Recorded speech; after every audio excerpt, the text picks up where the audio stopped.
తెలుగు రాష్ట్రాల మధ్య మరోసారి జల జగడం ముదురుతుంది. కేఆర్ఎంబీ అనుమతి లేకుండానే నాగార్జున సాగర్ కుడి కాలువ నుంచి ఏపీ జలాలు తరలించడాన్ని తప్పుబట్టారు మాజీ మంత్రి హరీష్ రావు. కాంగ్రెస్ ప్రభుత్వ వైఫల్యానికి ఇదే నిదర్శనమంటూ ఎక్స్ వేదికగా హరీష్ రావు ట్వీట్ చేశారు. కేఆర్ఎంబీ అంటే ఏపీకి లెక్కలేదు, త్రిసభ్య కమిటీ అంటే విలువ లేదు, తెలంగాణ కాంగ్రెస్ ప్రభుత్వం అంటే అసలు పట్టింపు లేదని విమర్శల వర్షం కురిపించారు.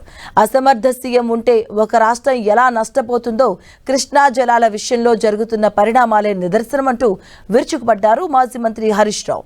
కేఆర్ఎంబీ అనుమతులు లేకుండా నీటిని తీసుకెళ్లేంత ధైర్యం ఏపీ అధికారులకు ఎలా వచ్చింది అని హరీష్ రావు ప్రశ్నించారు. అడ్డుకోవాల్సిన కేఆర్ఎంబీ ఎందుకు మౌనంగా ఉంటుందంటూ నిలదీశారు.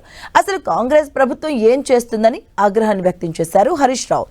ఒకవైపు శ్రీశైలం నుంచి వెలిగొండ టన్నెల్ ద్వారా 11 టీఎంసీల నీటిని తరలిస్తున్నారు. ఇప్పుడు నాగార్జున సాగర్ కుడి కాలువ నుంచి ఎలాంటి అనుమతులు లేకుండా వీటిని మళ్లిస్తున్నారు. అయినా సీఎం రేవంత్ రెడ్డి ఏపీ నీటి తరలింపును అడ్డుకోకుండా చోద్యం చూస్తున్నారని మండిపడ్డారు మాజీ మంత్రి హరీష్ రావు. రాష్ట్ర ముఖ్యమంత్రిగా మీ మౌనం తెలంగాణ సాగునీటి ప్రయోజనాలకు శాపంగా మారుతుందన్నారు.